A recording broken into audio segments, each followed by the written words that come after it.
Hello friends, this is Madhavi and welcome back to this channel.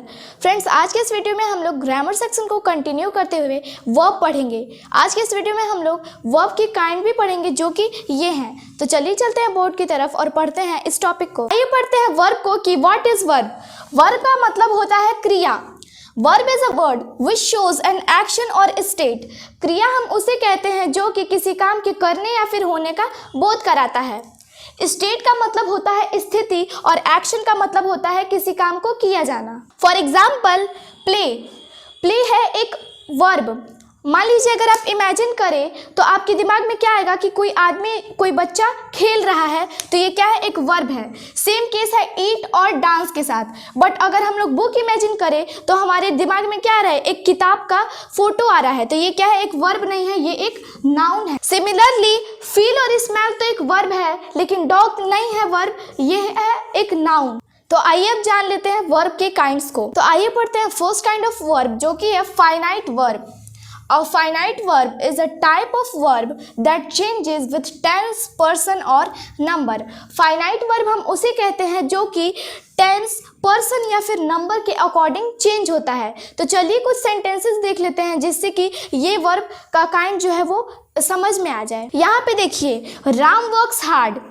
तो यहाँ पे जो राम है वो सिंगुलर है, सब्जेक्ट जो है वो सिंगुलर है, बट जैसे ही हमने इसको प्लूरल किया, राम एंड श्याम कर दिया, तो जो यहाँ पे वर्क्स है वो वर्क बन गया। और जब हमने टेंस को चेंज किया तो यहाँ पे जो वर्क है वो वर्कड बन गया। इसको जब हमने पास्ट में किया तो वर्क जो है वो वर्कड बन गया। तो आप देखते होंगे कि वर्क का फॉर्म चेंज हो रहा है अकॉर्डिंग टू टेंस, पर्सन या फिर नंबर। तो ऐसे वर्ड्स को हम फाइनाइट वर्ब्स कहते हैं। तो चलिए चलते हैं नेक्स्ट काइंड की तरफ। तो आइए पढ़ते हैं नॉन फाइनाइट वर्ब्स को। A non-finite is a verb that does not change with tense, person और number. Finite verb में हमने क्या पढ़ा कि वो tense, पर्सन या फिर नंबर के अकॉर्डिंग अपना फॉर्म चेंज करता है, लेकिन इसमें उसका एकदम अपोजिट है, इसमें चेंज नहीं करता है। तो आइए कुछ सेंटेंसेस देख लेते हैं जिससे कि ये नॉन फाइनाइट वर्ब जो है वो क्लियर हो जाए। तो आइए पढ़ते हैं इन सेंटेंसेस को। Ram is reading. यहाँ पे भी जो वर्ब है वो है रीडिंग। राम वॉज रीडिंग, हमने टेंस चेंज कर दिया, इसको पास्ट में कर दिया, फिर भी जो वर्ब है वो सेम ही है। और Ram and Shyam were reading, जो सिंगुलर था उसको हमने प्लूरल कर दिया, फिर भी जो रीडिंग है वर्ब है वो सेम ही रहा। तो इसे हम बोलते हैं नॉन फाइनाइट वर्ब्स। तो आइए पढ़ते हैं transitive verb. The word which requires an object is called transitive verb.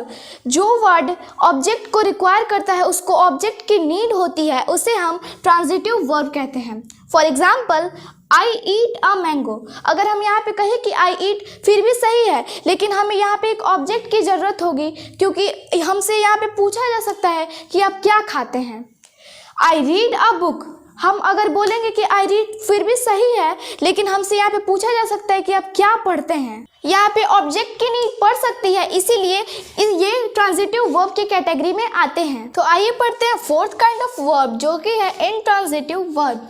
The word which does not required an object is called intransitive verb.